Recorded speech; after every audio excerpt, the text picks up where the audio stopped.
Y entonces esta clase que nos va a dar ahora María Langarita es una clase que viene después de la preciosa clase que Víctor nos dio ayer sobre la obra de Langarita Navarro, de María y de Víctor.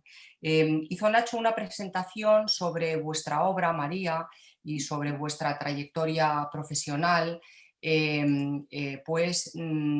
hablando de, por supuesto, de todos los premios que habéis tenido, nacionales e internacionales, que no los vuelvo tampoco a decir porque luego los alumnos ya han explorado también vuestra página web para revisar los premios y las obras en las que habéis estado trabajando y que habéis publicado. Entonces, me parece en cambio más interesante para los alumnos el hablarle un poco de vuestros perfiles y de vuestros intereses, ¿no? Decirles a los alumnos que tanto María como Víctor son profesores desde hace mucho tiempo y que los dos son doctores arquitectos. Diríamos, aquí se empieza ya a decir PhD, no me gusta tampoco estas palabras, me gusta más como en remoto. Aquí en España decimos online, que me parece tremendo, ¿no? Me gusta más el remoto, ¿no? Y me gusta más también decir que ambos son doctores arquitectos. Los dos son doctores arquitectos además por la Escuela de Madrid, donde María da clases con nosotros en nuestra unidad docente. Los dos además precisamente hicieron sus tesis doctorales como director de tesis doctorales con Emilio Tuñón, en cuya unidad docente damos clase y que además en 15 días viene también a darnos 2 clases, ¿no? Entonces esta doble faceta de profesor, doctor arquitecto y ejercicio de la profesión, yo creo que es lo más interesante porque los alumnos podrán ver cómo el pensamiento o los intereses o las intenciones de los proyectos tienen un sustrato que tiene que ver también con el pensamiento y que tiene que ver con cuestiones más profundas que simplemente el resolver un proyecto de arquitectura. Yo creo que esto es lo más interesante que tiene la obra de Langarita Navarro y su visión también como docentes y como pensantes, ¿no?, de la arquitectura. Hay algunas imágenes que repetidamente yo he visto en las conferencias de María y de Víctor, como son esas secciones de von Humboldt que vimos ayer, con la montaña y los cambios de clima, como la arquitectura que ellos proponen es ser parte de algo que es mucho más grande o denso o arraigado con la tierra, y cómo sus arquitecturas se van superponiendo a todo esto. Este pensamiento común yo creo que se ve también en las clases, que se ve también en la docencia, el pensar el proyecto como algo mucho más profundo que simplemente una resolución programática o una resolución formal. Yo creo que esto además añade siempre interés y frescura a las clases y desde luego a los alumnos les atrae grandemente. Yo creo que María Langarita, María, eres una excelente profesora y eso además lo he comprobado no solamente en clases, sino también cuando he estado en tribunales de fin de carrera con alumnos que han estado contigo dirigiendo los proyectos en fines de carrera, y yo creo que ese interés y ese entusiasmo que se debe de transmitir también al alumno tiene que ir de algo que es mucho más profundo que solamente el proyecto. Por eso la verdad es que tenemos todos muchas ganas de escuchar tu clase, y yo creo que todos están también deseando, sobre todo después de la clase de Víctor de ayer, de ver lo que estáis haciendo. Muchísimas gracias, María, y por aceptar también estas horas brasileñas tardías sin copa después de la clase. Gracias. Bueno, yo la tomaré, ¿eh? Bueno. Brindaremos contigo. Sí. Muchísimas gracias por la presentación, siempre brillante y muy generosa, la verdad. Muchas gracias. Espero no decepcionar después del listón, ¿no?, de mi socia. Y a mí espero que se entienda lo que queremos contar. Y por favor, como Ángela, Nacho, me conocéis, si veis que me embalo mucho, me decís que pare un poco, ¿vale? Más despacio, ¿vale? Ellos entienden muy bien español, o sea que si vas muy rápido, lo único es ralentizarte un poco, pero Sí. has visto que entienden muy bien. Vale. Voy a compartir la pantalla, a ver.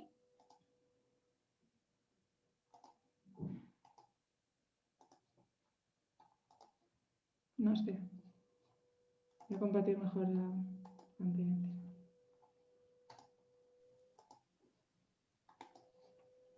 ¿Ahora lo veis? Sí. Sí, perfecto. Vale. Lo que hoy quería compartir con vosotros, más que una charla teórica, pues nosotros no somos teóricos puros, como veréis, es más compartir con vosotros nuestra forma de pensar y nuestra forma de deambular por el archivo de la cultura, por la historia, nuestra forma nuestro interés siempre en estos paseos por la historia y por la teoría, siempre es egoísta e interesado. Nosotros nos movemos por aquí siempre para buscar, para construir nuestras herramientas, para entender mejor qué es lo que estamos haciendo, qué es lo que podríamos hacer. Pues desde ese punto de vista seamos más parecidos al médico borracho de una película del oeste, ¿no?, que más o menos cose, arregla, pero ni desinfecta y deja todo hecho un desastre cuando se va, más que un científico del archivo, ¿no?, que no interviene y que da pasos ciertos arrastrando enorme cantidad de información. Nosotros, nuestro interés de Víctor y mío en la parte más intelectual y académica de la oficina siempre tiene que ver con los procesos de innovación. En este ejercicio, durante los años, nos hemos dado cuenta que en realidad la producción de lo nuevo, la innovación, no tiene tanto que ver con un ejercicio de crear algo o producir algo. No se busca lo nuevo, lo nuevo se reconoce. Es algo que está ahí. Si pudiésemos construir esta imagen, estaríamos rodeados constantemente, casi tocándonos sin espacio de lo nuevo, de lo siguiente, pero no somos capaces de verlo. Para que ocurra esta clarividencia y podamos verlo, tienen que ocurrir determinados mecanismos de construcción, de traducción del mundo, que pasan por tener una idea concreta, personal, el trazado de una línea, que es lo que nosotros llamamos la línea grotesca, como os voy a explicar. En realidad consiste en el hallazgo, ¿no?, el reconocimiento de estos intereses o desplazamientos de la arquitectura. Se parece más a encontrar un rayo de luz que entra por una rendija, pasa a través de otra rendija y acaba bañando la pared que hay al fondo de un salón. Es una coincidencia en realidad. Por lo tanto, nosotros somos muy alegres y muy poco dramáticos y no nos sentimos tampoco con mucha responsabilidad de encontrar esto nuevo en esta innovación, porque es una casualidad, es la casualidad de este encuentro, ¿no? Estas búsquedas, ¿no?, estos filamentos que atraviesan la historia y atraviesan el archivo y las producciones teóricas de otros, nosotros lo entendemos como atravesar esta serie de agujeros, ¿no? Es ir como encontrando nuestro camino a través de unos lugares concretos que decidimos que son esos y sin hacer mucho caso a nada que hay alrededor, ¿no? Para ilustrarlo un poco, contaremos esta historia, ¿no?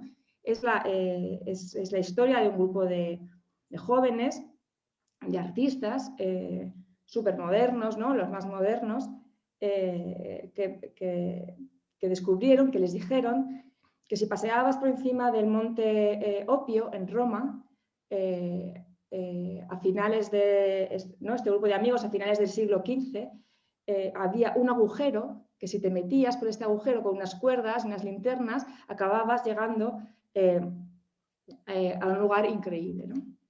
Entonces, estos artistas, muchos, todos conocidos, bajaron con esta cuerda, bajaron por este agujero y encontraron esta gruta, y en esta gruta descubrieron y fueron testigos, ¿no?, de unos espacios y de unas formas de vida que no estaban activas en ese otro lado de la gruta, ¿no?, donde ellos vivían. Encontraron unas naves, unas bóvedas, unos espacios que estaban completamente decorados con las invenciones más locas, con las perspectivas más imposibles, con las escenas menos castas, con las estructuras de soporte más increíbles, forrado, ¿no?, de trozos de conchas marinas, cristales, que reflejaba la luz de las linternas, que parecía, ¿no?, estar en un espacio cósmico, que de repente, ¿no?, aparecían con puertas que atravesaban otros espacios, en los que había otros olores y que todavía permanecían en el interior de este espacio.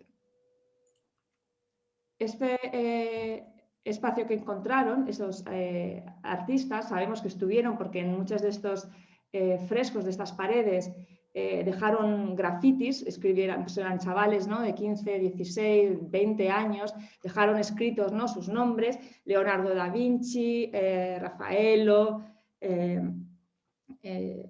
y todos, ¿no?, todas las tortugas ninja, por así decirlo. Lo que encontraron bajando por este agujero en un monte, en lo que había sido las ruinas de las termas de Trajano, encontraron una parte de la Domus Aurea, ¿no?, que ese es un edificio que construyó Nerón, que fue un emperador romano muy interesante, muy histriónico, era un emperador actor. Lo que más le interesaba del mundo era el teatro, actuar y casi, de alguna forma, casi toda su pretensión conquistadora era para poder actuar, ¿no?, de nuevos públicos ¿no?, y obligarles a que les gustase. Lo que encontraron fue esto, ¿no? Una de las grutas que atravesaron eran unas de estas, y aquí, por ejemplo, está la famosa sala rotonda de este espacio. Esta villa romana que se encontraron de repente, que la encontraron intacta porque prácticamente fue sepultada justo después de ser construida. Aquí veis la traza, no sé si veis mi cursor, este es uno de los espacios que da uno de los jardines, pero en este era otro patio que daba otro jardín. Aquí lo veis, este patio, aquí está ya en la sala rotonda. Lo encontraron porque coincidía, porque los arquitectos de Trajano, que fue un emperador 50 años posterior a Nerón, decidieron usar las ruinas de la Domus Aurea, de esta villa, como cimientos de unas nuevas termas que iban a construir muy lujosas encima, ¿no?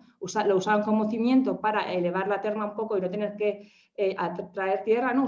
Usaron la materia, desmontaron lo que quedaba fuera de esta envolvente y por eso lo conservamos.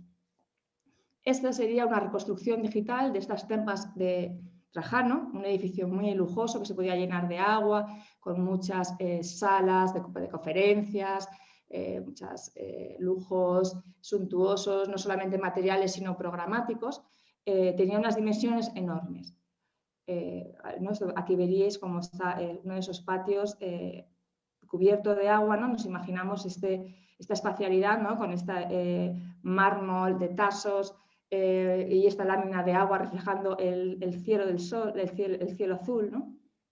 Y si nos fijamos, esta es una reconstrucción de la Domus Aurea, que es esta villa previa que construyó Nerón con toda la fantasía que se le pudo ocurrir. Aquí veis uno de los patios hexagonales que daban a este jardín y el otro patio cuadrado, ¿no?, que veíamos en la planta que os enseñaba al principio.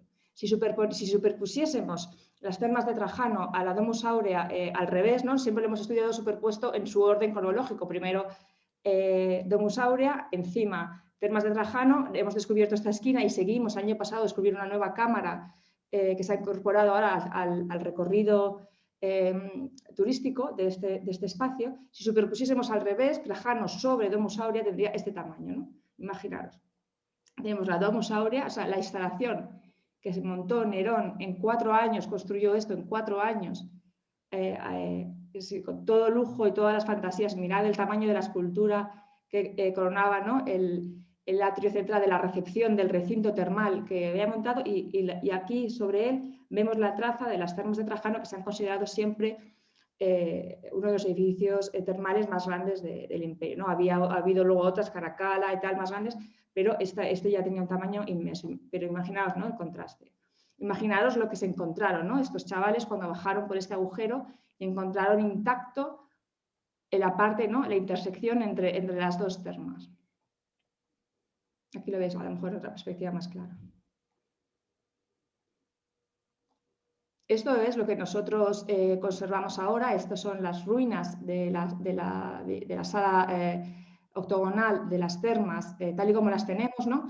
Todos los mármoles que cubrían todas las construcciones de ladrillo, ¿no?, de toda la plementería romana ha desaparecido, porque o bien para el siguiente emperador usaba estos mármoles para montar el siguiente tinglado, o bien porque por vandalismo han acabado en museos, en tabernas, ¿no?, en casas particulares, que, ¿no?, eso es algo también muy interesante de las construcciones hasta el momento en el que casi todos los materiales que alguna vez han formado parte de una arquitectura luego acaban formando parte de otra, ¿no?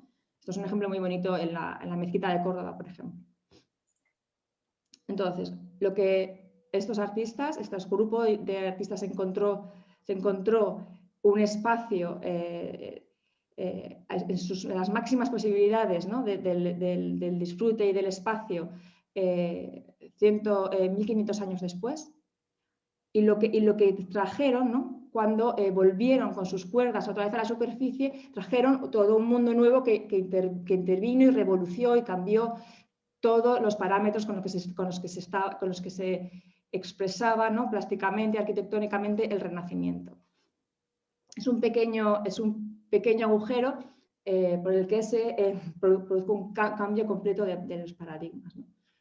El agujero se puede ver, las grafitis también se pueden visitar, si alguna vez tenéis la oportunidad de ir a Roma. Lo que ha desaparecido es toda la magia, ¿no?, porque la respiración de los humanos, que durante estos 500 años, ¿no?, desde que la primera persona cayó en el agujero hasta ahora, ha ido deteriorando y borrando, y más vandalismo, y ha acabado por erosionar casi al 95% lo que aquí había. Lo que había lo sabemos por los relatos de Suetonio, que era el cronista de Nerón, que le acompañaba todo el rato, como si fuese su community manager, escribiendo absolutamente todo lo que hacía y todas las fiestas y todos los espacios que iban construyendo. Luego lo tenemos, y por eso ha sido posible hacer estas construcciones digitales, que ahora mismo incluso con gafas, cuando vas aquí a la Villa Rotonda, lo puedes recorrer el espacio con gafas 3D como si fueses Nerón, no con el mismo espíritu. También sabemos que cuando se lo encontraron en perfecto estado, porque conservamos acuarelas y registros de la época, ¿no?, de a lo mejor 50 años después de la primera caída en este agujero del tiempo. Conservamos, por ejemplo, en la Biblioteca de Escorial tiene bastantes láminas de reproducciones de estas policromías y estos tratamientos de los espacios de la Villa Rotonda. Sabemos también que ese agujero en el tiempo no solamente afectó a la arquitectura de Roma y a la arquitectura renacentista italiana, sino que explotó por toda gran parte del mundo y de Europa, ¿no? Los reyes en el monasterio de Escorial tiene una sala que se llama erróneamente la sala de Pompeya, porque Pompeya fue descubierto como yacimiento, o sea, fue descubierto arqueológicamente 200 años después del hallazgo de la Domus Aurea. Ya tenía, ¿no?, 100 años, 80 años después del primer encuentro de esa sociedad con su pasado, y ya tenían una sala en el Escorial, ¿no?, que era lo más moderno. En ese mismo momento,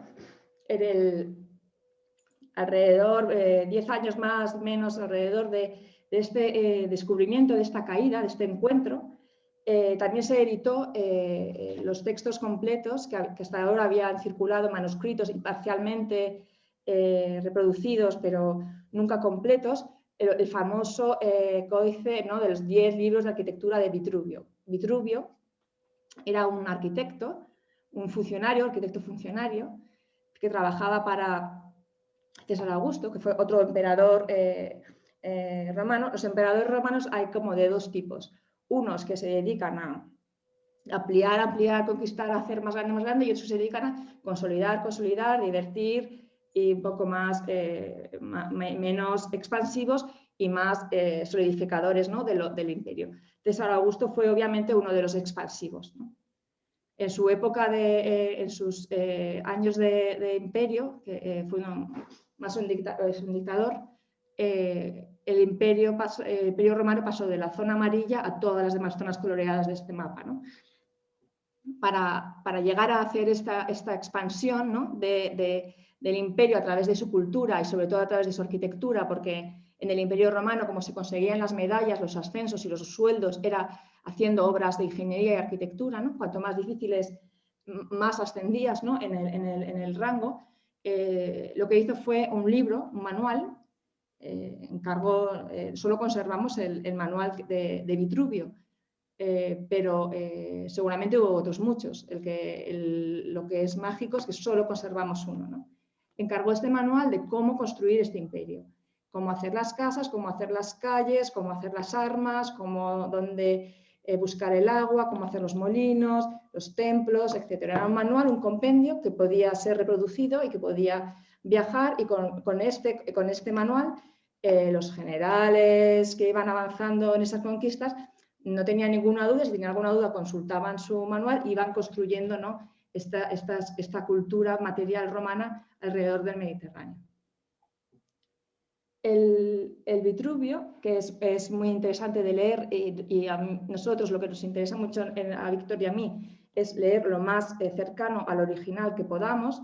Nosotros no sabemos latín, pero sí hemos encontrado la primera traducción directa del latín en español, que es de 1750 más o menos, y entonces hemos trabajado sobre esta, ¿no? Y está anotada, ¿no?, que es muy gracioso. Es una edición de 1700 anotada, que tiene más notas que texto, ¿no?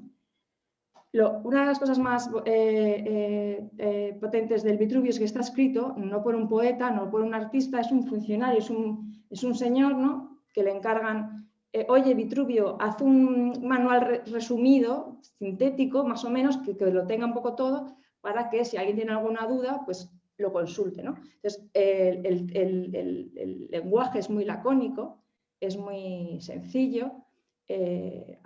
Es un texto que ha formado parte como de la formación, una parte nuclear de la formación de los arquitectos y los arquitectos europeos desde siempre, ¿no? Entró en decadencia en el siglo XVIII, pero vamos, ha tenido una vigencia total como la fuente más autenticada de la antigüedad, la voz más auténtica, la más legítima de la antigüedad para la arquitectura.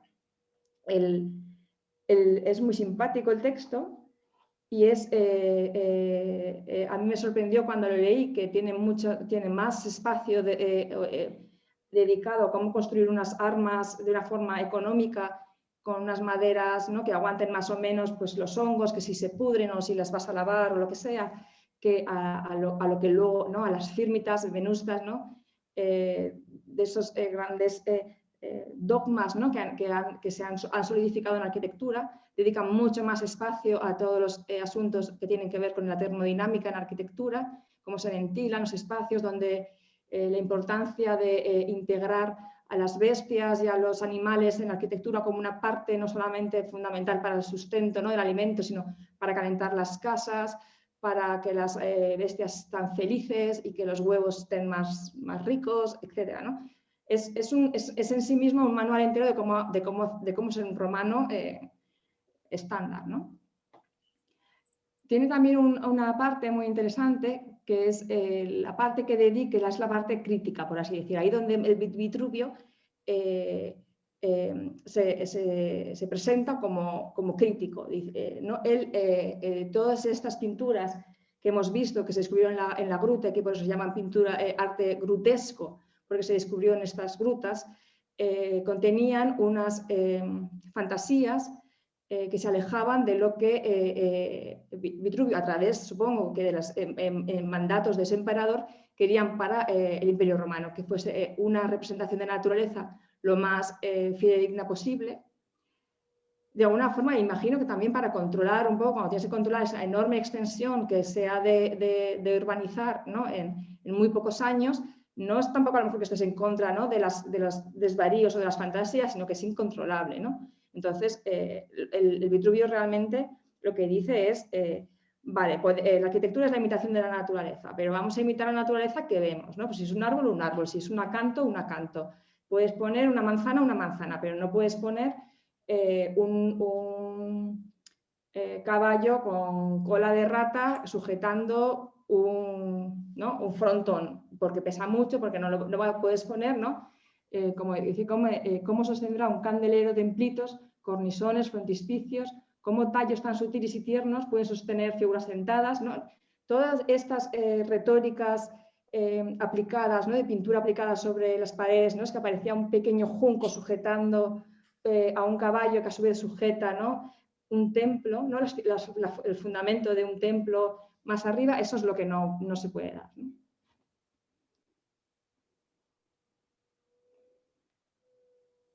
El Vitruvio, que es esta obra, ¿no? Que tenemos, que la veneramos porque es la única, ¿no? Que tenemos de una descripción completa del universo material romano, de cómo construirlo, viajó en el tiempo a través de copias manuscritas, copiado una vez y otra vez, pero no se conservaron los dibujos. Es un texto que describe pormenorizadamente cómo hacer todas las cosas, pero no hay un esquema, no hay un dibujo, nada. Es un texto vacío, ¿no? De representación gráfica. Por lo tanto, en el momento en que empezó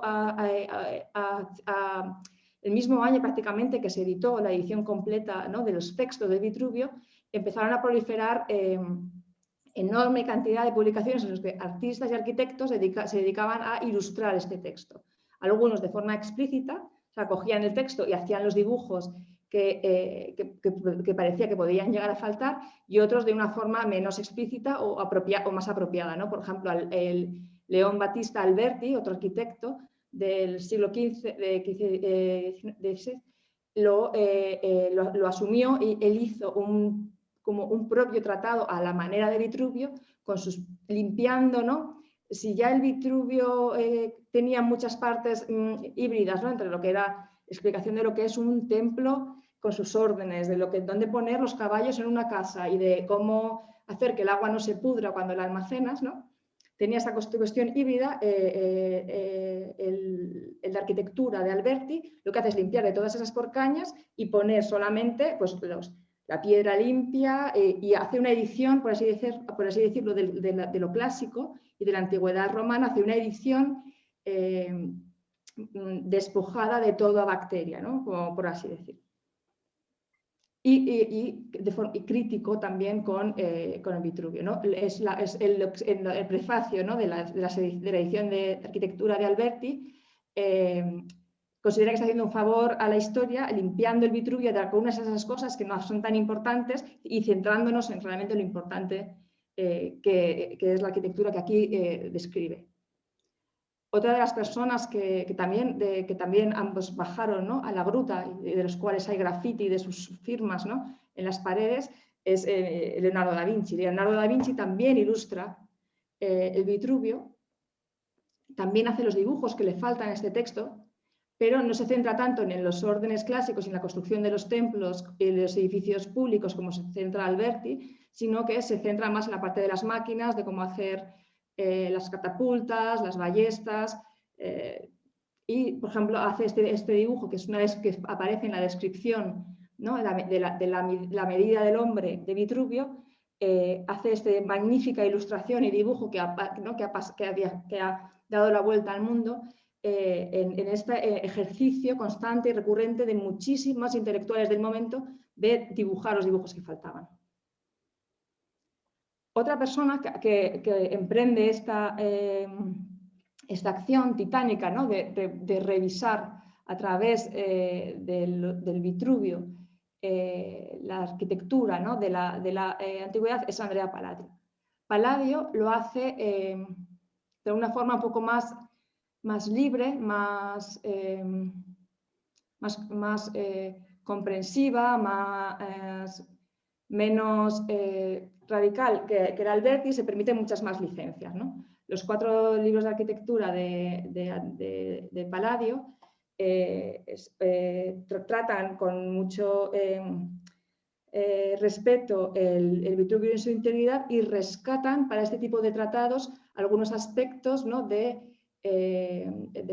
relación con la naturaleza muy potentes que había en el Vitruvio y los eleva a un nivel mucho más alto. Palladio es una persona muy inteligente, por eso ha sido una persona extremadamente influyente, lo fue en su momento, daba charlas, convencía, era un spokesman, una persona de mucha elocuencia y que fue muy importante y muy trascendente, ¿no? También es el Palladio lo que hace en la traducción, ¿no?, de estos textos de la antigüedad romana y su revisión para el Renacimiento y para su tiempo, lo que hace es intentar traerlo y cómo se podría construir más barato. Es su obsesión. Su obsesión es, no tenemos por qué prescindir de esta grandeza. La grandeza que aparece en esta antigüedad romana es espacial, y si no lo podemos hacer de piedra tallada, lo hacemos de ladrillo con estuco más o menos, y entonces él incorpora a esta colección de saberes estas técnicas aplicadas para no renunciar a la arquitectura entendida como el espacio por no tener el dinero, ¿no?, suficiente. También es uno de los inicia, ¿no?, una tradición muy común, ¿no?, en arquitectura, que es hacer un libro teórico para colocar tu propia obra y entonces elevar, ¿no?, elevar culturalmente o darle un sentido histórico a la obra que estás haciendo en ese momento. Que es así, es Learning from Las Vegas, o todos los libros que publica Rem Koolhaas, vienen en esta línea que inaugura Palladio como arquitecto teórico y de autopromoción, ¿no? Uno de los libros enteros, segundo, dedicado a la vivienda unifamiliar, casi todos son obras suyas. En otros muchos no, analiza obras romanas desde su perspectiva. La diferencia que tienen los dibujos de Palladio frente a los anteriores, a los intentos anteriores de volver a traer e ilustrar, poner imagen a este texto, es que la dimensión, ¿no?, de desafío histórico que tiene, que viaje por el tiempo 1000 años, un texto trascendente pero ciego para arquitectos y artistas, ha movilizado, ¿no?, simplemente el hecho casual de que viaje este texto sin imágenes por el mundo y por la historia ha movilizado gran parte de la innovación en arquitectura durante muchos siglos. Para nosotros esto es un hecho mágico, ¿no? Lo que Palladio incorpora es la pluma suelta, ¿no? Estos posibilidades, ¿no?, de estas historias y estas naturalezas y estas materias aplicadas a la arquitectura que recuperan los ecos de aquello que Vitruvio rechazaba, le parecía horrendo y que no tenía mucho sentido, ¿no?, para construir las bases del imperio, que todos estos divertimentos grotescos que proliferaban en la Roma del momento en el que Vitruvio escribe su texto, ¿no? Aparecen todas estas, más allá de los órdenes clásicos, aparecen otros órdenes y otras formas de soportar y otras fuerzas y otros músculos que pueden sujetar, ¿no?, el peso de una arquitectura, ¿no? Estos músculos son biológicos, ¿no?, son orgánicos, ¿no? Estas, fijaros, ¿no?, que parecen de Hergé, ¿no?, parece de Tintín, de todas estas plementerías entre los ladrillos, este entendimiento, ¿no?, de que no hay tanta diferencia entre lo que podamos encontrar en la naturaleza como materia y lo que luego se acaba convirtiendo en la arquitectura de los recipientes y los recintos, ¿no? Y esto aparece explícitamente explicado por él en muchos de los prefacios de los distintos libros, ¿no? En el libro cuarto, de los 4 libros que escribe Palladio uno detrás de otro, luego los venden juntos, pero él los iba publicando pues, poco a poco. Eso era una forma de vida para él, era una parte de su profesión. Habla e incorpora, no enfrentándose como hacía Alberti a Vitruvio, como diciendo, este Vitruvio no se enteraba mucho, yo lo hago mucho más elegante. Palladio lo que decía es, aquí velado en este entendimiento de Vitruvio, leyéndolo en su totalidad, lo que hay es un entendimiento de la arquitectura como una parte que se va a integrar en una máquina que ya funciona. Y esa máquina, ¿no? Aquí lo pone, esa máquina que ya funciona es la naturaleza.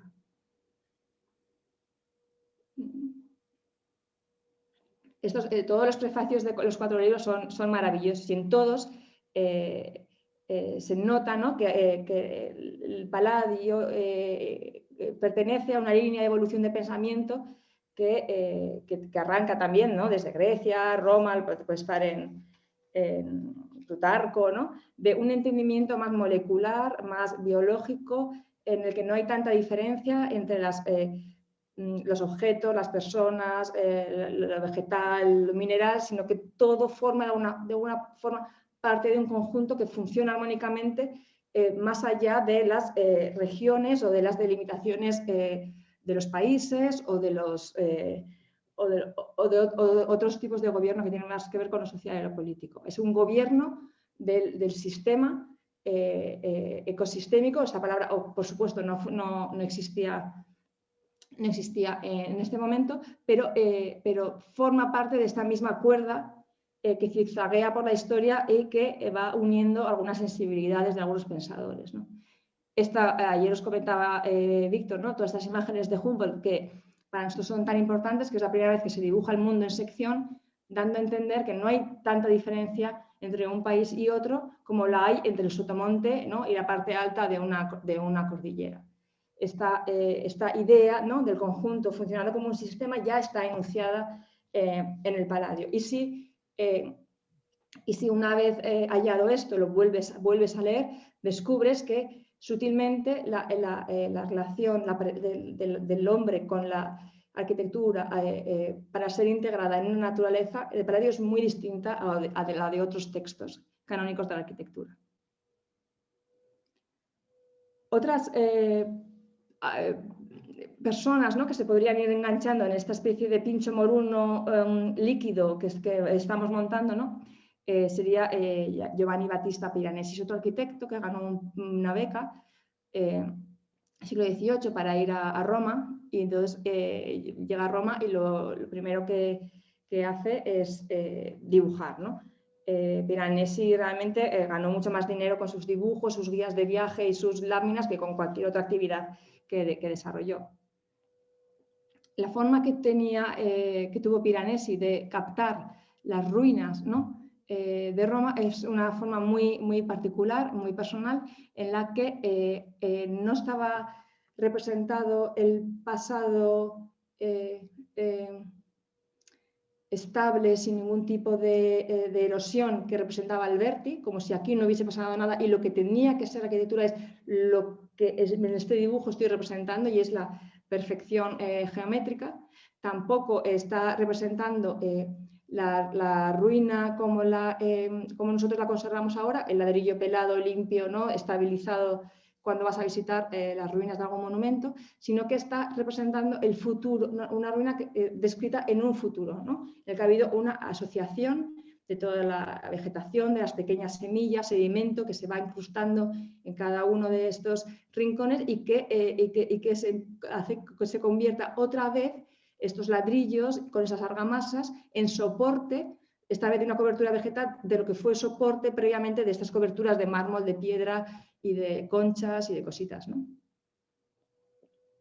Esta forma de representar la arquitectura está pasada de rosca con respecto a lo que seguramente lo que observó, pero que es un entendimiento temporal geológico, ¿no? de la arquitectura en su total, fue única en su momento, ¿no? Aparecen estas representaciones con el mismo detalle, ¿no? y al mismo nivel y al mismo volumen de las pilastras y de las piezas de piedra que de los toldos, las pequeñas estructuras que lo sujetan y los cables, ¿no?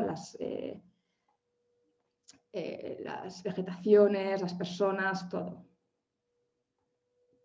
Y no solamente como una romantización de la ruina, no sé, a nosotros no nos gusta entenderlo solamente así, sino hacer la potencia que tiene el dibujo, como la potencia, ¿no?, que tuvo el dibujo, los dibujos de Humboldt al representar el mundo entero cortado en sección, un mundo que había sido representado siempre en planta y por países, aparece representado al mismo nivel cosas que, aunque normalmente están ahí, hacemos por no ver, ¿no? Es como ocurre en las ciudades asiáticas, japonesas, ¿no?, que todas las ciudades que tienen una relación muy fuerte con los terremotos, que tienen todas las instalaciones eléctricas colgando por las calles, así de lado a lado, no tienen nada enterrado, no tienen gas, no tienen electricidad, nada enterrado debajo de las aceras, sino todo aéreo.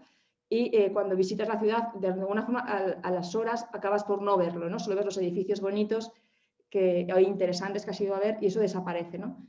Estos dibujos de Piranesi lo que dicen es que esta capa, ¿no?, agente vegetal, este agente vivo, está ahí. Muchas veces no lo vemos, pero está, ¿no? Está ahí, y lo representa al mismo nivel. Incluso como unos espacios de uso activo.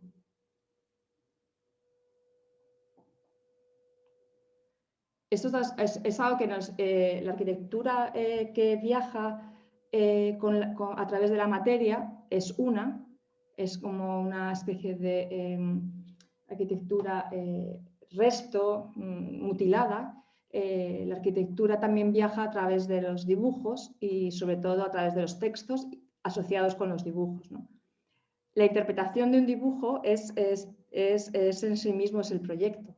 Nosotros recibimos dibujos que se han conservado en los archivos y luego aparte tenemos para contrastar algunas materias de esas arquitecturas que siguen en el lugar e incluso somos capaces de volver a restituir materias cuando estas se habían perdido si tenemos los dibujos. Pero cuando solo tenemos el dibujo, en realidad, y no tiene texto, como casi todos los dibujos, ¿no?, de Piranesi que no están, el Palladio sí, ¿no? Palladio sí que pone leyendas y explica lo que son las láminas, pero muchos de otros compañeros en la historia, ¿no?, de la compilación documental no lo hacen, ¿no? Entonces el dibujo viaja solo, y nosotros asignamos materia, ¿no? Este es un dibujo de un diseño de una tetera de Piranesi que ha viajado en el archivo, ¿no?, de los miles y miles de dibujos que hizo Piranesi en su vida y de diseños, y que hace 4 años el Victoria and Albert Museo de Londres quiso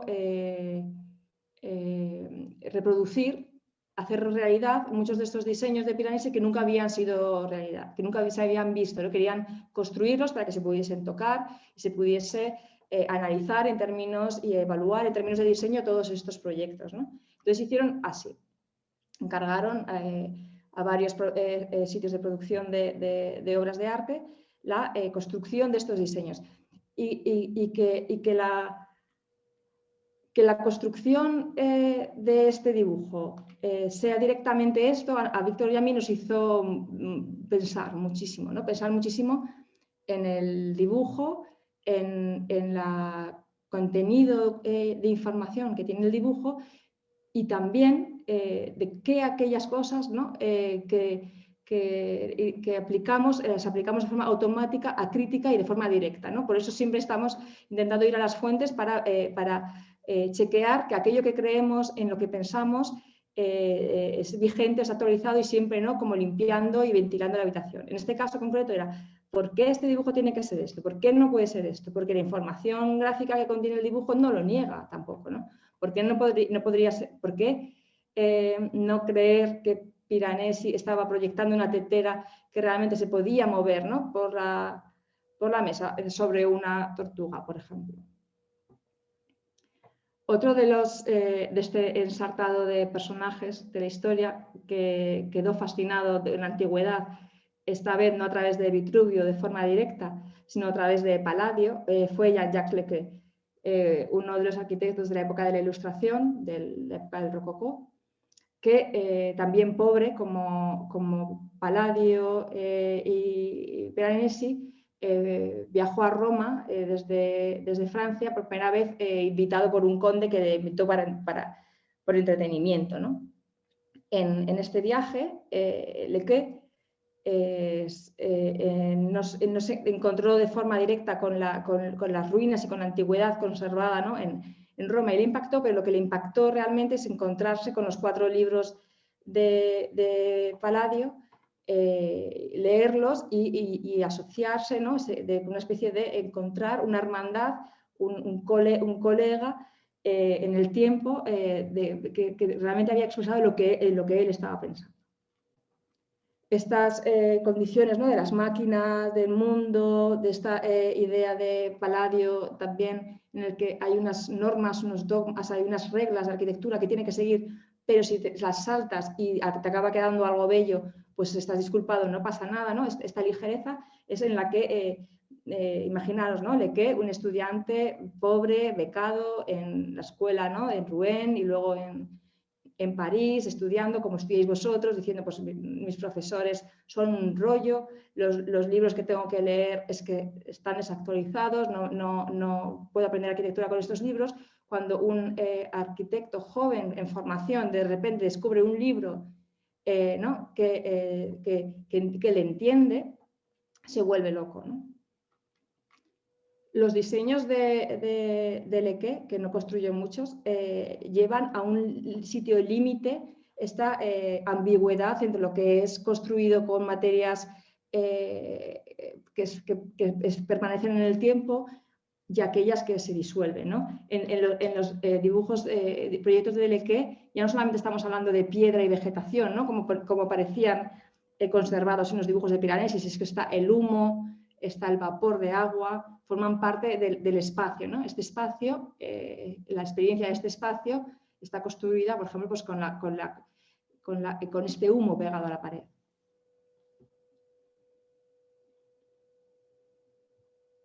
¿No? Estas secciones, estas cuevas enterradas, ¿no? Lo que los pilares que imitan a árboles y que acaban en follaje que sujetan directamente árboles, ¿no? Todos los textiles, el humo, ¿no? Como parte de la arquitectura, la representación de estos cielos telescópicos, ¿no? que expresan el cielo con esta teatralidad de otro cielo encima iluminado con unas antorchas, ¿no? Ese lugar, los diseños de Piranesi, que no está, digo de Piranesi de Lequé, que no está que estuviese pirado, sino que es que realmente creía que había encontrado, ¿no? la arquitectura que tenía que hacer, son fascinantes, ¿no? La incorporación, ¿no? de las telas, no solamente a una escala de la construcción de los pequeños gabinetes o de camas incrustadas, sino para la construcción de edificios enteros que son globos inflados que están tensados con barcos sobre agua, ¿no? Y eso estamos hablando que el desafío de lo que es duro como firme es total, ¿no? Ya en esta liberación, ¿no? En este estudiante de arquitectura absolutamente liberado ¿no? y viajando a vela desplegada por la arquitectura, ¿no? Todos estos ¿cómo diría? Estos maridajes desinhibidos, ¿no? que multiplican, ¿no? mucho las posibilidades performáticas y de experiencia y de enamorar, ¿no? de la arquitectura, que al fin y al cabo lo que tiene que hacer es enamorar a las personas para que las personas la cuiden, para que los esfuerzos invertidos en esa arquitectura se conserven, para que sea un balance energético mundial positivo, ¿no? Entonces, en las acuarelas aún es más libre, ¿no? Porque ya no se distingue, ¿no? Lo que realmente es construido, de lo que es aplicado, ¿no? De lo que realmente podría ser un cielo pintado, de lo que parecería que son hiedras que realmente crecen, ¿no? Pegadas a la pared, ¿no? de estas arquitecturas que no respetan el código de lo que debe ser, ¿no? Entonces, estas líneas que Víctor y yo hemos trazado durante los años nos han llevado en el presente a muchos arquitectos con los que nosotros, en esta cuerda que nosotros hemos cogido en la punta, ¿no? por la que todos estos arquitectos y pensadores han bajado, nos lleva a muchos sitios, ¿no? Muchas veces, ahora mismo, tal y como estoy metida en mi tema personal, yo hubiese acabado esta charla con Richard Neutra, que es un arquitecto también que está invadido, ¿no?, de esta conciencia de pertenencia casi New Age de los procesos de la vida con el sistema previo en el que se inserta, ¿no? Y esa especie de relación innegociable y que no puede ser negada y que no verla simplemente aboca a los desastres, ¿no? Pero esta vez me he aventurado y he traído estas imágenes, ¿no? Porque al fin y al cabo para nosotros esta arquitectura también cuelga de la misma cuerda, ¿no? Es una construcción de arquitectura que no aplica jerarquía en las materias, ¿no? Que para nosotros esto es lo más importante. Lo veríais ayer en muchas de nuestras obras, en la que nosotros de forma deliberada y ensayando estamos todavía intentando aprender cómo hacer, cómo perder, ¿no?, el prejuicio que se aplica, ¿no?, a la jerarquía de las materias, cómo es capaz de aumentar la capacidad de la arquitectura que proyectamos, incorporando, ¿no?, no juzgando, ¿no?, a las materias previamente, sea como una especie de apertura de mente que cuesta más de lo que parece, porque hay muchos mecanismos que están ya incrustados, ¿no?, en nuestra forma de ver el mundo y que para ello, ¿no?, para desincrustar, para localizar, desincrustar, ¿no?, y hacer esta limpieza, es para lo único por lo que nosotros estudiamos historia y buceamos en los archivos. Hay otras formas de estar en el mundo que no son nuevas, que son de siempre y que, si no han sido siempre la forma hegemónica, el centro, y a veces han estado ubicadas según determinadas narrativas en el perímetro, estas narrativas grotescas, estas cuerdas grotescas, ¿no?, que son capaces de hacer estas espirales e ir uniendo cosas que son aparentemente distantes, puede construir una centralidad envolvente nueva y contemporánea, ¿no?, con una pertenencia mucho más potente y mucho más contemporánea, ¿no? Desde este punto de vista puede ser leído Iragobardi, pero puede ser leído mismo Mies van der Rohe, Neutra, casi todos los arquitectos latinoamericanos tienen una mayor impronta de esto, pero si observamos, ¿no?, por ejemplo, la casa de Valeria Cirel con sus incrustaciones, con su casa de tierra apoyada en unas ramas que no son rectas, y esto ya tiene teja, pero antes tenía brezo, ¿no? No se difiere tanto de las técnicas constructivas y del desafío que Nerón aplicó en la construcción de todos sus pires mentales y espaciales en la Domus Aurea. La Domus Aurea que nosotros conservamos ahora simplemente es un trocito del complejo total, que ni siquiera eran sus habitaciones las más importantes, era un pabellón de invitados que se había diseñado para impresionar, ¿no?, a los invitados que se quedaban un par de días. Hay otro vocabulario, es ese otro vocabulario material que nosotros reivindicamos y que lo reivindicamos en esta especie de historiografía libre y sin ningún fundamento, o sea, que no se podría defender, ¿no?, en un entorno de escritura de la historia, pero que nos permite, en lugar de hacer el enorme esfuerzo de un pliegue temporal y unir una arquitectura del siglo del año 23 con una de los años 60 o con una del año 2020, en lugar de estar haciendo estos enormes redescripciones de la historia, ¿no?, que cambian todo, lo ponen todo patas arriba y que implica un esfuerzo total, nosotros somos más partidarios de esta especie de ensartamiento de puntos con un hilo que tiene la coherencia de que si yo tiro del hilo solo muevo esos puntos y que el resto de la historia, ¿no?, queda intacta. Es para nosotros importante compartir también con los estudiantes, que es algo que nosotros hemos descubierto, es que igual que las formas no están dadas y son revisables, los textos, los argumentos, los contextos, ¿no?, y toda base de fundamento que vosotros tenéis para trabajar también está a vuestra disposición para ser reformulada. Y las fuentes están, y las lecturas de las fuentes están, y cualquier historia que pueda ser contada de la modernidad, de la ilustración, de la Edad Media, de los momentos históricos en los que cada cultura se explica a sí mismo. Yo hablo desde una construcción muy europocéntrica porque no tengo otra, no he sido formada en otra, pero desde cualquiera hay que entender que cualquier historia que se nos... en la que os habéis formado no es la única, y todas las historias es la unión de determinados puntos que se iluminan en un mapa. Por lo tanto, además de todo el espacio creativo de la arquitectura, existe todo un enorme espacio creativo en la redescripción de todas las relaciones y las voluntades históricas que vosotros queréis poner en voz de otros, ¿no?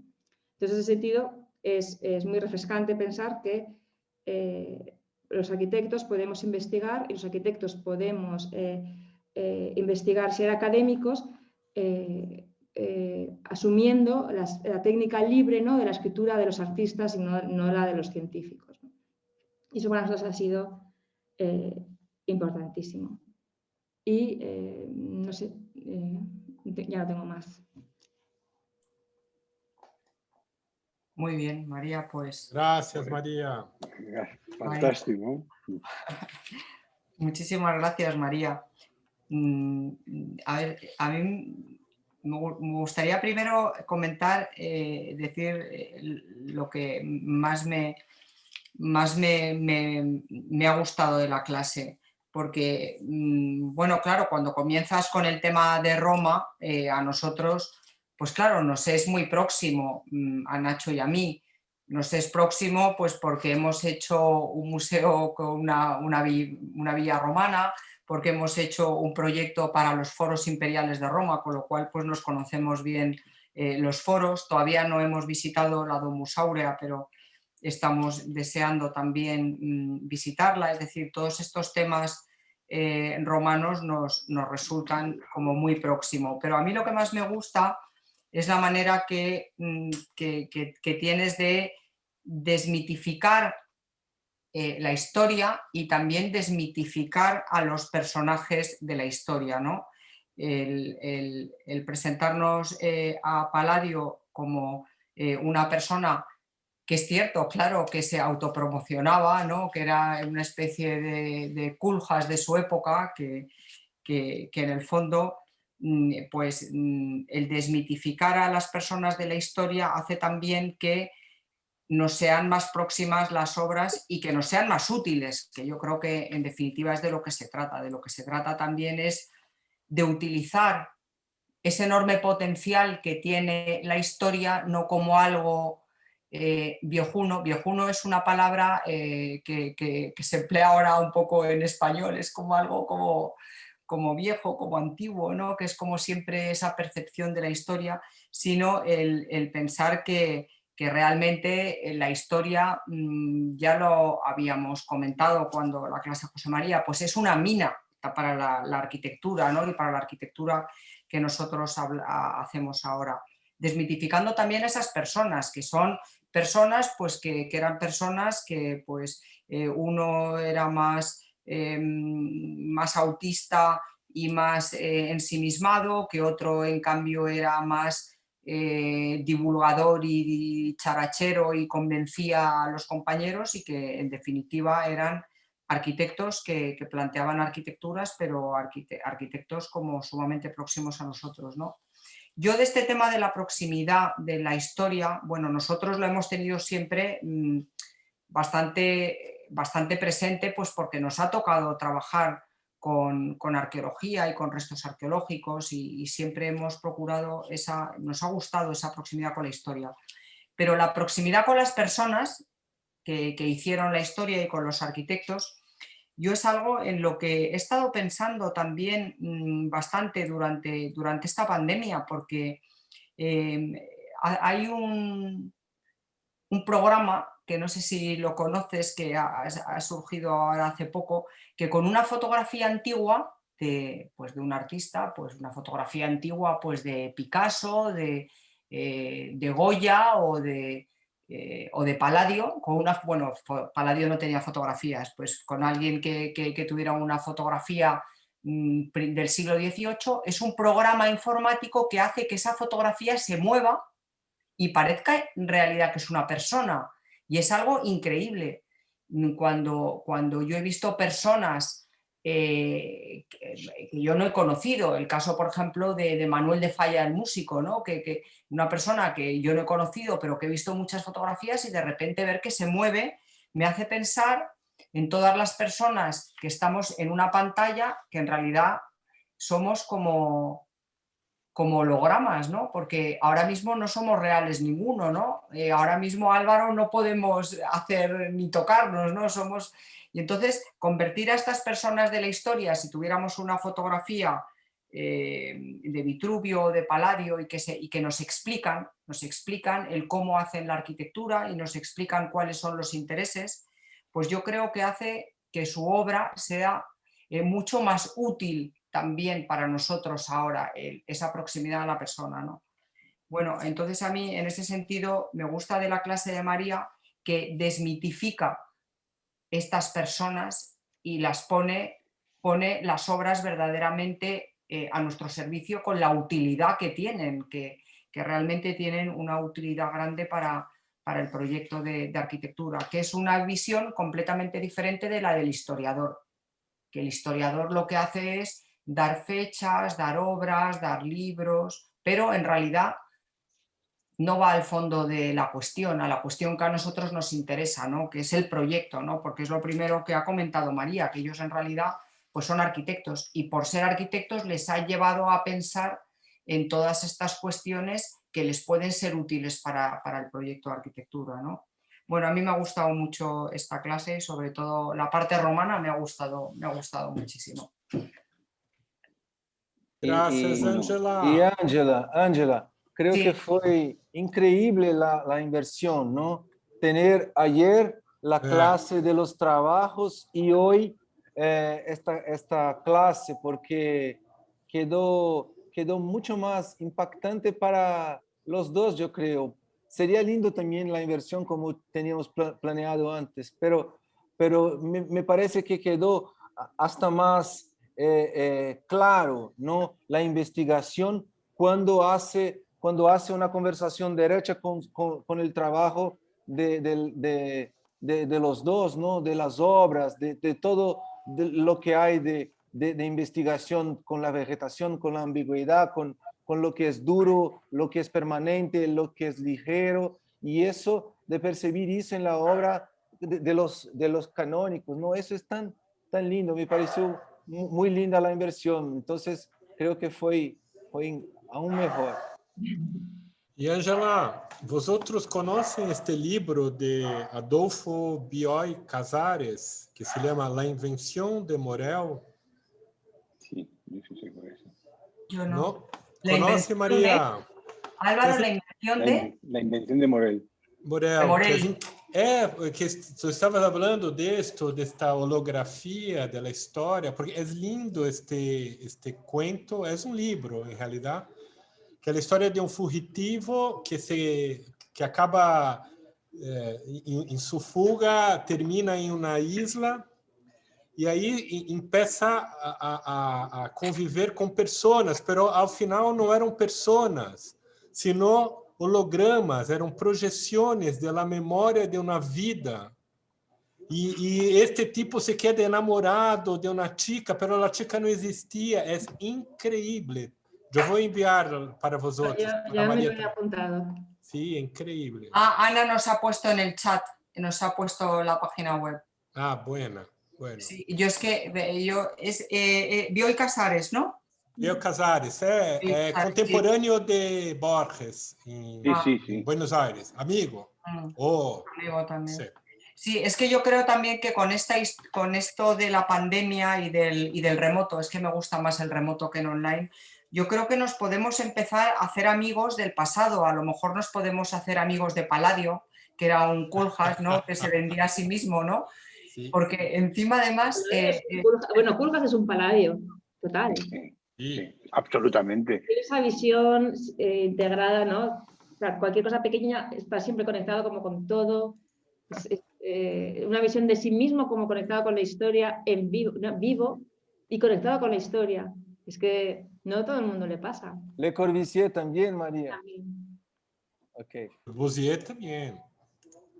Pues figúrate Veo ahora con el programa este que se activa en las fotografías, ¿no? Imagínate ahora pues el Oh, poder activar a Le increíble. Corbusier, ¿no? Que para Y nosotros es increíble ese programa.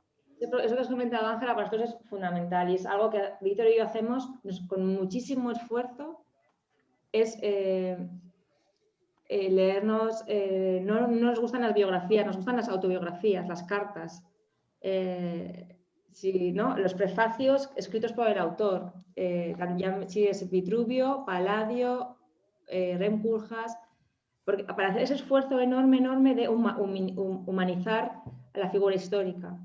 Porque hasta que no entiendes a la figura histórica como un arquitecto, no puedes aprender de su arquitectura. Es muy difícil entender, ¿no? Sus ingenios, sus innovaciones. Si no lo estás si no te es capaz de... A nosotros, por ejemplo, voy a compartir esta foto. A ver qué tengo por aquí. Hay una foto muy bonita, esta. ¿La veis? Sí. Es como que es un chaval, ¿no? Que podría ser alumno nuestro de la escuela, cara de listo, ¿no? Bajo, pero parece chaval completamente contemporáneo, podría tener un grupo de trap o podría ser el electricista listo de la obra, ¿no? Es como, tiene esta cara de contemporáneo, ¿no? Y es una foto coloreada de Miguel Hernández. Ah, el poeta, qué bárbaro. Hasta que no eres capaz de coger un personaje, un artista, un personaje histórico, un arquitecto y ver y mirarle así, ¿no? Y ponerte y ver a la persona, el chaval, ¿no? Que está haciendo eso, porque casi todos estos arquitectos de los que he hablado hoy eran chavalines cuando estaban haciendo estas innovaciones, ¿no? Entonces, hasta que no haces esta especie de esfuerzo catártico y empiezas a ver, a base de leer textos y textos, de find your right, empiezas a ver a la persona, ¿no? Como si fuese tu tío que te estaba contando cómo está resolviendo los problemas y desde su punto de vista, nosotros no hemos empezado a aprender de arquitectura. Aprendíamos las composiciones, algunas cosas, pero nos ha costado más con algunos personajes que con otros. Por ejemplo, con Mies muchísimo. Nos ha costado verle como si fuese una persona, ¿no? Pero ese ejercicio realmente es la puerta de la especie de idea de que no existe ni un pasado ni una contemporaneidad, sino hay, como decía Duchamp, ¿no? El arte es el juego de todos los hombres de todas las épocas, en el mismo tiempo, en la misma habitación, ¿no? En la misma conversación, simplemente que está demorada siglos. Entonces, para nosotros eso que has comentado, Ángela, es clave. Nunca lo había expresado tan claramente, pero sí, es fundamental. No es una explicación, es humanizar. Estaba intentando encontrar ahora ese programa, no sé si lo habéis visto, de la animación de las fotografías antiguas, y es que bueno, es fascinante, es ver una fotografía antigua de un escritor de hace 2 siglos y que realmente se mueve y mueve los ojos y la boca como si fuera un... Y eso están empezando con ese programa, o sea, es que el año que viene podemos tener una conferencia de una persona de hace 2 siglos perfectamente, y como está en la pantalla, pues ¿por qué no va a ser verdad? Yo porque sé que tú eres verdad, Álvaro o Fernando, porque os conozco, pero ¿y si no os conociera de verdad? A lo mejor sois hologramas de hace 2 siglos también, del Amazonas, no sé. Yo creo que esta clase de María me ha parecido verdaderamente espectacular y que la verdad es que es una suerte haberla escuchado después de haber visto la clase de ayer. Yo no hubiese entendido muchas cosas de la clase de hoy si no hubiese visto por dónde avanzan las materializaciones que está llevando a cabo tanto en las obras primeras, que había intuiciones que son más grandes, como ya constataciones en las dos casas que me parece que hilan directamente. Yo creo que aquí no hay metáfora, sino que hay una cuestión muy clara, que hay una, lo has dicho con tus palabras, me parece que hay una búsqueda de hacer las cosas sin una jerarquía en los materiales, ¿no? Esto que me parece que es hermosísimo como lección para los que quieren aprender, no son cuestiones que aparecen ex novo, que aparecen por motivo de una inspiración, sino que en buena medida vienen de una investigación o al menos se constatan en una investigación. Entonces, cuando yo pienso en las imágenes que yo vi de cómo algunas partes de las arquitecturas que estáis haciendo se disuelven o se integran en la naturaleza y se disuelve el límite claramente entre lo que es arquitectura y lo que es vegetación, rocas, uno no puede ahora sino que pensar que las imágenes de Grutescos o de Jardin d'Hiver, de Lequet, están hablando de algo parecido, pero que era imposible entonces y que hoy seguramente mediante el mecanismo de la tradición y no de la copia, es decir, de traer de aquellas ideas que estaban en la antigüedad a hoy y construirlas con los recursos de hoy, aparece una arquitectura que está claramente emparentada, ¿no? Y me parece que de una forma brillantísima, ¿no? Entonces, no se pretende hacer un Jardin d'Hiver en la casa de Zahara, ¿no? Pero la naturaleza está integrada y no representada, que es donde yo creo que juega esta maniobra inteligente de la investigación y la constatación de que el mecanismo de bucear en la historia y en la representación de la naturaleza y en cuestiones que en distintos momentos después del Renacimiento, a mí me pareció preciosa la historia de la cueva, ¿no? La historia de cómo se van descolgando y van descubriendo unas representaciones que ellos quieren hacer, pero yo creo que van a buscar allí para constatar lo que quieren hacer, porque seguramente en esa cámara estaban conservadas con muchísima calidad cosas que apenas se intuían en otras ruinas que estaban ya deterioradas, porque no estaban ocultas durante 1300 años, ¿no? Entonces, ahora ya se han descompuesto, pero cuando bajaron lo vieron como la película de Fellini, de Roma, ¿no? Que ven una realidad que se deshace en el momento porque no soporta esa realidad el contacto con esa realidad de otro tiempo con la realidad de hoy, se contamina y se descompone, ¿no? Entonces a mí me ha parecido que es verdaderamente, bueno, es admirable, ¿no? Y me parece que es un mecanismo arquitectónico de primer orden el que estáis utilizando y los resultados yo creo que además tienen de fuerza, que constatan que esas investigaciones no acuden al mecanismo habitual del teatro, que es el Deus ex machina, ¿no? El sacar a Dios de la máquina, que normalmente en las representaciones del drama no tienes a tu alcance en todos los recursos, entonces te tienes que inventar algo, ¿no? Entonces te sacas a Dios de la máquina, ¿no? Que es un sentido contrario. Aquí no existe esa trampa escenográfica, sino que hay lo que has dicho, que me ha parecido también muy interesante para que tomar nota los estudiantes, ¿no?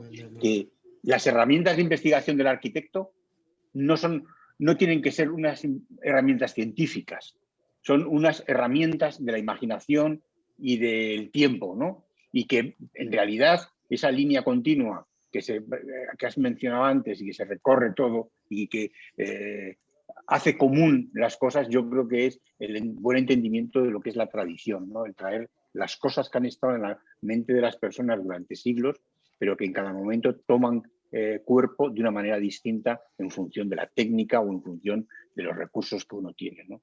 Brillantísima la clase y además una suerte para los alumnos haber tenido esta secuencia de dos explicaciones de lo mismo en dos momentos, en dos tiempos distintos. Enhorabuena, María, preciosa clase, emocionante. No sé si a los alumnos van a hacer preguntas. En el chat, si hay alguna pregunta. Sí, seguro que sí. A ver, tengo Hay una pregunta que habla justo de eso, Nacho, que hablaste de la cuestión de la jerarquía de los materiales y pregunta sobre si puedes hablar un poco más de la jerarquía de los materiales en la obra de Lina Bo Bardi y la relación con sus proyectos presentados ayer. Pues, no sé, es que, por ejemplo, la arquitectura de Lina Bo Bardi para nosotros no solamente es súper fascinante, sino que también es muy afín, porque explota esta idea de haber sido formado en una tierra, ¿no? En Europa, que es una tierra muy agotada, muy usada, gastada, en un mar, el Mediterráneo, que también es un mar muy usado, muy gastado, ¿no?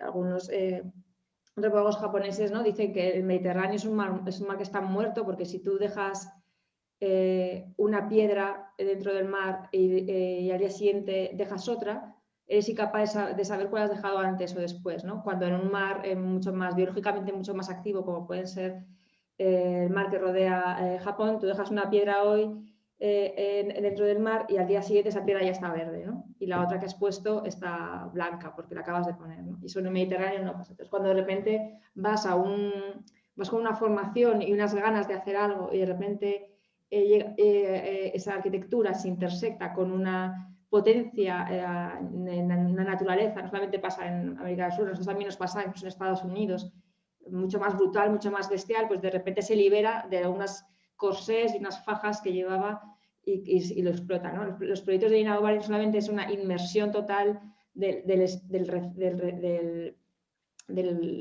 la envolvente térmica del edificio en la naturaleza, elevando la casa, poniéndola pegada a la copa de los árboles, ¿no? O por ejemplo en la casa Cirel, María Cirel, cuando no es que quites la mala hierba que te ha salido en el rincón, como habría hecho Alberti con las ruinas de Roma, ¿no? Quitar las malas hierbas y dejar el monumento limpio, sino que deja huecos, ¿no? en el muro de tapial para que haya tierra, para que crezcan arbolitos que salen directamente, ¿no? de la fachada. Es esta idea de que no llegas a un lugar arquitectónico y material y dices, este material es de primera, este de segunda lo puedo quitar y este de tercera lo elimino completamente, ¿no? No hay esta jerarquía, no hay una jerarquía entre la cortina, el muro de vidrio y el cuarto de baño, no hay como... no, las cortinas ya las pondré, no es fundamental, no forman parte fundamental del espacio. No hago el muro y decido que el muro está por encima de esas plantas que van a crecer en el muro, ¿no? Sino que ya hago una arquitectura en ese sentido que es más consciente de que los objetos viven en una sociedad de sociedades, ¿no? Y que se relacionan entre sí y que de la misma forma que como los humanos hemos aprendido, ¿no? Con la educación a ponernos en la piel del otro, ¿no? y hacernos respetar, los materiales también lo que tienen que hacer. Y eso en las obras de Bo Bardi que nosotros estudiamos, las que nos gustan, eso es muy potente, sobre todo en arquitectura residencial más de final de su carrera. Pero nos pasa con muchísimos arquitectos cuando descubrimos que están en ese proyecto concreto disfrutando de esa conexión, ¿no? Como más liberada, ¿no? Liberada. O sea, esta idea un poco ocurre, incluso nosotros hemos intentado meter mano a este asunto cuando hicimos Serrería Belga, que fue nuestro primer proyecto, teníamos 26 años cuando lo hicimos, ya pensábamos en esto, y lo que quisimos hacer en aquel momento, cuando tienes 27 años, lo que tienes es una fuerza física, ¿no? Que haces todos los dibujos, 100 planos, tal, y quisimos hacer un presupuesto con descompuestos, ordenado el presupuesto, no por como esa jerarquía de la estructura, los muros, sino ordenado por horas de mano de obra.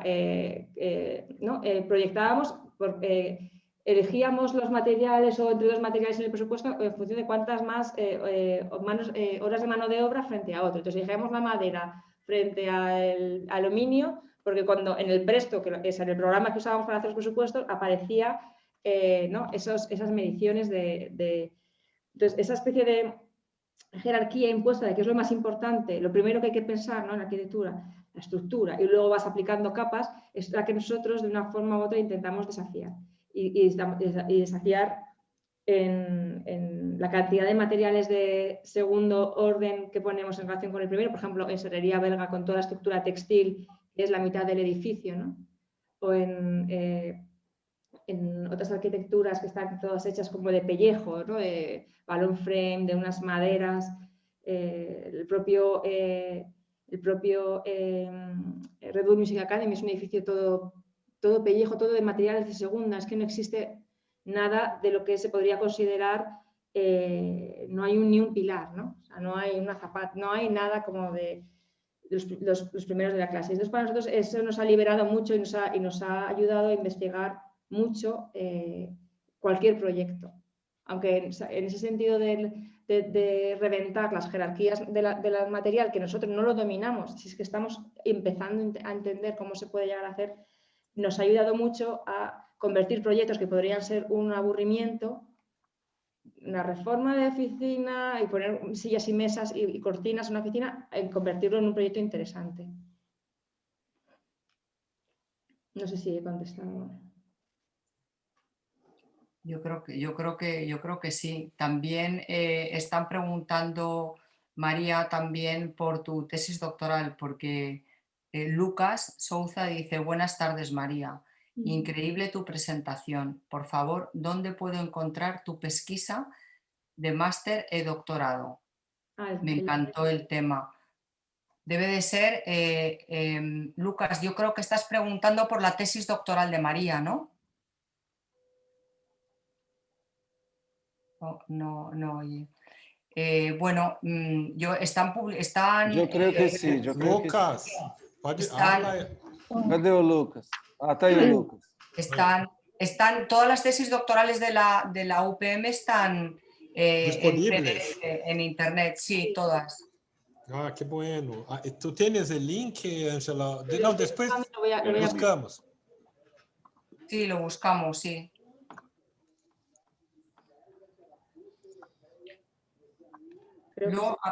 Sí. ¿Su tesis fue publicada, María? No. Sería Todavía no, todavía no. Todavía no. Pero eso ya me lo comentó una vez Juan Herreros, el arquitecto español, cuando acabé la tesis. Una vez coincidimos, unos vinos o algo, le digo, no, ya ahora quiero, ya ahora voy a hacer un libro con la tesis, ¿no? Porque vas como con ese acelerón, y me dice, creo que esos son como 4 meses hasta que se te pase, y luego ya no lo haces. Qué malo, Juan. No, es que es verdad, ya está siendo otra cosa, ¿no? No, pero muy linda. Y como creo que hasta hoy es un importante soporte, ¿no? A su propio trabajo, ¿no? Como es una cosa sola, ¿no? Lindo. En realidad, hace poco me lo preguntaba alguien, ¿no? Es admirable ver personas que tienen como varias cabezas, ¿no? Creo que se entiende mejor hoy porque los ordenadores tienen varios procesadores, ¿no? Entonces, hay gente que no es capaz de entender cómo un arquitecto que está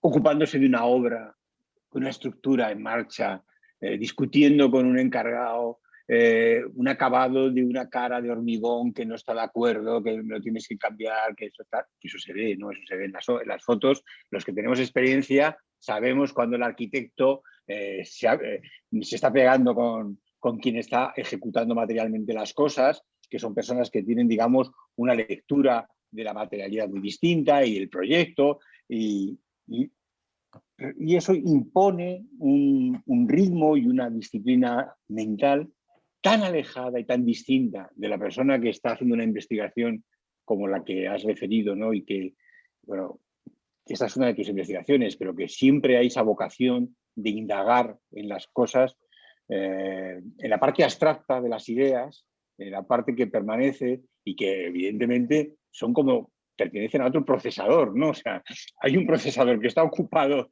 en determinadas cosas y hay otro procesador simultáneamente, no primero uno, luego otro, sino simultáneamente.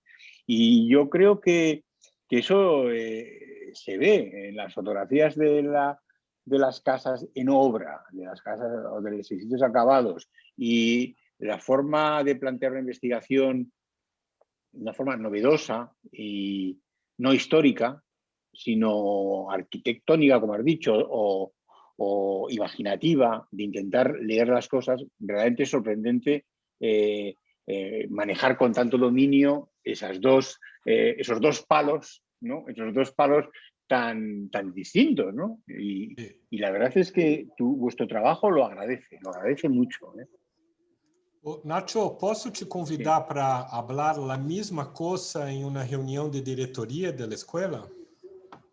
Pues cuando quieras. Creo que es importante.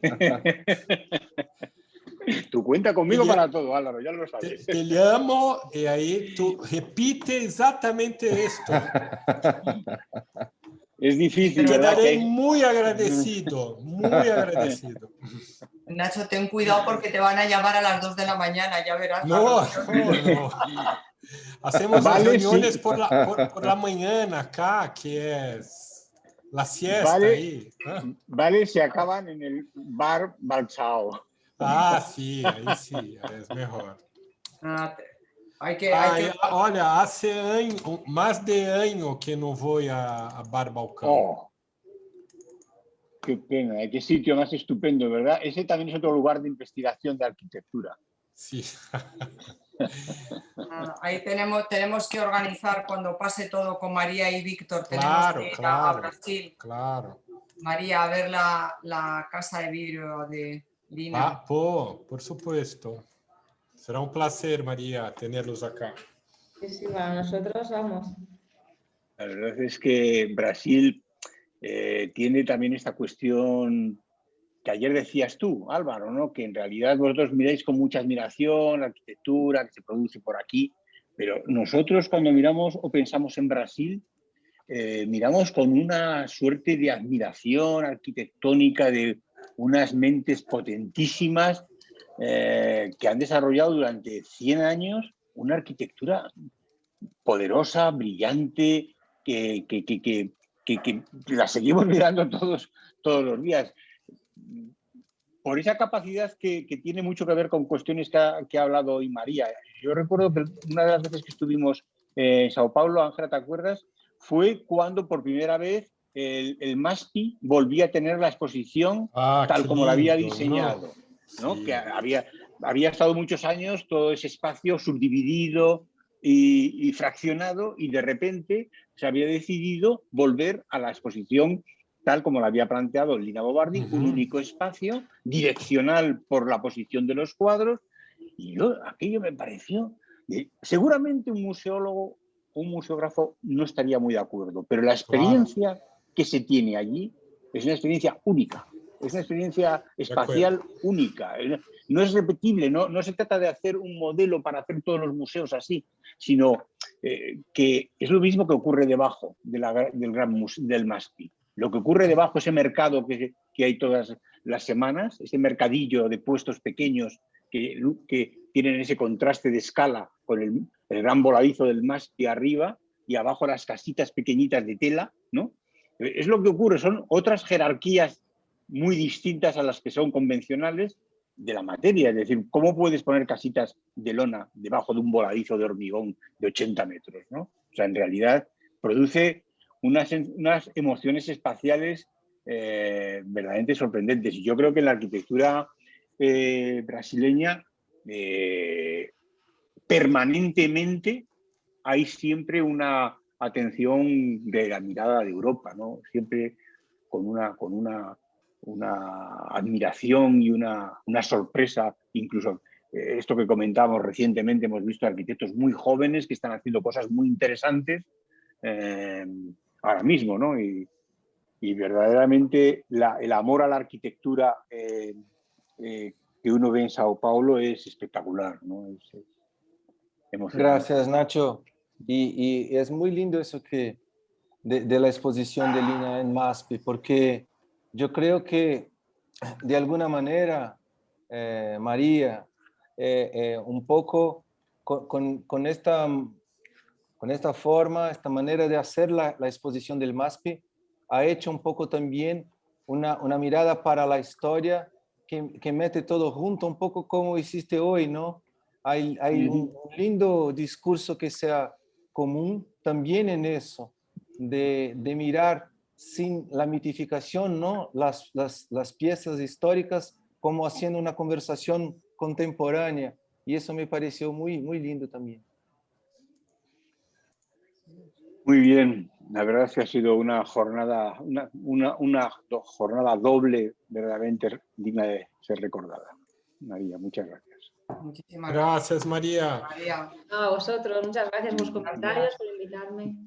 Y Ángela, nos conte ahorita, solamente como una preparación para la próxima semana. Tenemos que nos estar vestidos a rigor. ¿Cómo se habla esto? No, No. verás, la semana que viene tenemos el martes, tenemos unos invitados muy especiales, tenemos una conversación con la bailadora de flamenco, con María Pajés y con Larvi, el Arti, que es el director del centro, su marido, escritor y el director del centro coreográfico, poeta. Y bueno, la verdad es que ellos, bueno, normalmente es dificilísimo pillarles porque siempre María está bailando por todo el mundo, claro, está en Japón, yo qué sé, a Brasil, nos hablará muchísimo de Brasil también, claro. Pero claro, ahora con la pandemia, pues ahora mismo no, apenas viajan, ¿no? Y tienen una experiencia ahora fantástica, que es que han hecho un centro coreográfico aprovechando unas naves industriales abandonadas en Fuenlabrada y se han instalado allí con con la compañía de danza y el martes vienen a contarnos todo esto. Y es que María Pajés hizo una obra que se llamaba Utopía, una producción preciosa en homenaje a Oscar Niemeyer. Y entonces toda la coreografía, el baile, todo está creado para homenaje a Niemeyer, que lo conoció, o sea, también nos contará cosas de él, ¿no? Todo esto es la semana que viene, sí, él. Pero bueno, si queréis ya Todos, el martes, sí. Todos nosotros en traje, ¿no es eso que se No, que va, habla? no, En que son traje. personas, en traje no, son personas increíblemente claras, sencillas y directas y además estuvimos con ellos el fin de semana pasado preparando un poco el guión de la conversación y ellos están también muy, muy ilusionados porque a ella le encanta a ellos les encanta la arquitectura también, entonces, bueno, tendrán que contarnos, nos contarán seguramente cosas muy, muy interesantes. Bueno, también porque hay aspectos muy paralelos. Es decir, ella es una bailadora flamenca, pero no, digamos, al uso. No ella es una creadora del mundo flamenco que mira mucho a las maestras de principios del siglo pasado, retoma cuestiones que se habían abandonado, que se habían disuelto en el tiempo, porque quizás el flamenco cogió una línea más folclórica y en cambio María tiene una línea que hay más de reflexión sobre cuestiones de la tradición y de una nueva interpretación de los textos antiguos hoy, ¿no? Entonces, a mí me parece que es muy enriquecedor porque tú estás sintiendo el flamenco, pero no estás reconociendo el flamenco visual que puede ver un turista en un tablao, sin menosprecio al turismo y a ese flamenco, sino que hay también una labor y ahí trabajan los dos juntos, el Arti y María, porque él es marroquí, pero es un catedrático de lengua española en la Universidad de Mohamed V y es poeta y escritor, y entonces hay mutuos intereses en el descubrir y en el interpretar hoy cuestiones que han dejado de tener esa frescura a lo largo del tiempo y que están reclamando otra vez volver a Y yo creo que parte del éxito es que de María es que su flamenco es un flamenco muy personal, muy distinto, ¿no? No, es que para nosotros es algo muy lejos, ¿no, Fernando? El flamenco, es increíble. Claro que conocemos, pero no al mismo Nos tiempo... habíais pedido España y os vamos a dar España en vena ya. Não, e creio que, e eu acho que para os estudantes é super importante, porque é um pouco o tema da Alhambra. Então, se vocês quiserem... Amanhã a gente conversa, né, Fernando, com eles. Sim. Ángela e Nacho, Maria, muitas graças. Ángela e Nacho, a última pergunta. Súper importante, Nacho. El horario de verano empieza 28 de marzo, ¿ahí? Sí, lo tenemos previsto ya. Sí, tá. Sí. Tá Sí, bom. ya lo tenemos. Cualquier cosa hablamos por WhatsApp ahí Perfecto. y vemos Nos cómo hablamos hacemos. por WhatsApp y nos organizamos con el horario, Está bien. Perfecto. con el cambio de hora, que va a ser todavía más noctámbulo y todo sin gin tónica, además. Me ha pasado la hora hasta del vino. Sí. Bueno, Gracias, Álvaro, María. Gracias, María. Fernando, Gracias, Ana. María, Nacho. adiós, María,